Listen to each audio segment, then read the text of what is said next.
Most people learn about gunshot wounds from watching television or going to the movies. From Gunsmoke to The Sopranos and action-packed films, guns and violence are often integral part of the storyline. Being shot on the screen can result in instant death, drawn-out death scenes, or heroes who brush off the injury and save the day.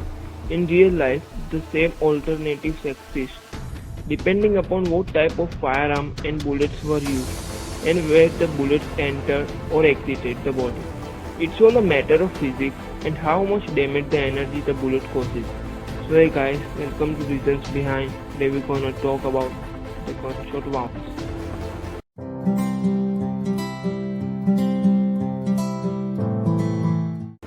When a bullet hits the body, all the energy it has transformed to the body tissue, causing damage.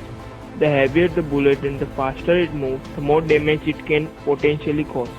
The laws of physics state that energy is directly related to the weight of the bullet, meaning that if the weight doubles, the energy doubles.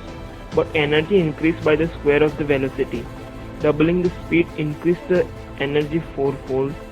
The purpose of a gun is to make a bullet go faster. Now what kind of damage do different types of bullet cause? The type of bullet can also make a difference. If it is narrow and maintains its shape when it hits the body, it may be able to pass right through tissue without causing much secondary damage. However, if it's built to explode on contact, more tissue injury may occur. The way the bullet hits and enters the body is also important and has to do with the yaw or the side-to-side movement of the bullet as it enters the body. An analogy is a football thrown in a tight spiral. There is less resistance as it passes through the air than if it is moving side to side or wobbling. The more the wobble, the greater the potential to transfer energy to the body and cause damage. The combination of velocity and bullet dynamics and the location in the body where the bullet enters will determine how much damage occurs. Gunshot wounds can be classified as low or high velocity depending upon the type of firearm used. The cutoff is a speed of 2000 feet per second. As a general rule, most handguns are low velocity and hunting and military guns are high velocity. How does a bullet damage flesh and organs? Damage to the body from a bullet is caused in two ways. Number 1. The first type of injury is caused by the direct blow or crush of the bullet. Whatever gets in its way is damaged, and this bullet track causes a permanent cavity. If the bullet yaws, the energy transfer increases and the cavity becomes larger. And number 2, the second injury type is caused by the shock waves of the bullet. The tissue surrounding the bullet track becomes caught up in a temporary vacuum that can be as much as 40 times as large as the bullet itself. The tissue cavity gets stretched and deformed and then reforms itself numerous times, like ripples in the water, until the tissue cavity returns to normal position. With this type of injury, the higher the velocity of the bullet, the larger the cavity of tissue that is at risk for damage.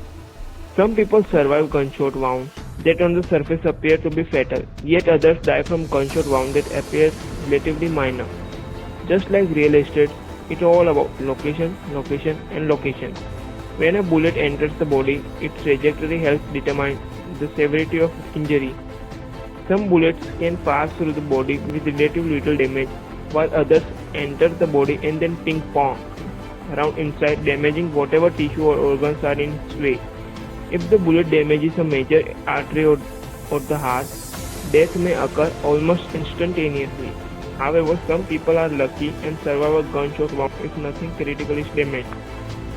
How does a bullet act when it enters the skull? Gunshot wounds to the head are more difficult to predict. Think of the skull as a closed box that cradles the brain. There isn't a lot of room for movement for the brain or swelling in the skull. If a bullet enters the head and bounces around, the permanent cavity may be large, but the damage from the temporary cavity that forms is even worse. There is no room for the brain to move and the shock waves often cause irreversible damage. For some lucky people, if the bullet velocity is high and there is no side-to-side movement and it passes through non-critical parts of the brain, less damage occurs and survival is possible. Getting shot is bad. Ultimately, it's the luck of the draw as to how much damage the body can absorb and still function. Some victims are lucky and walk away, others don't. It's all about physics. So hey guys, if you like my content, please do subscribe and share it. I'm Harshnath and thanks for watching.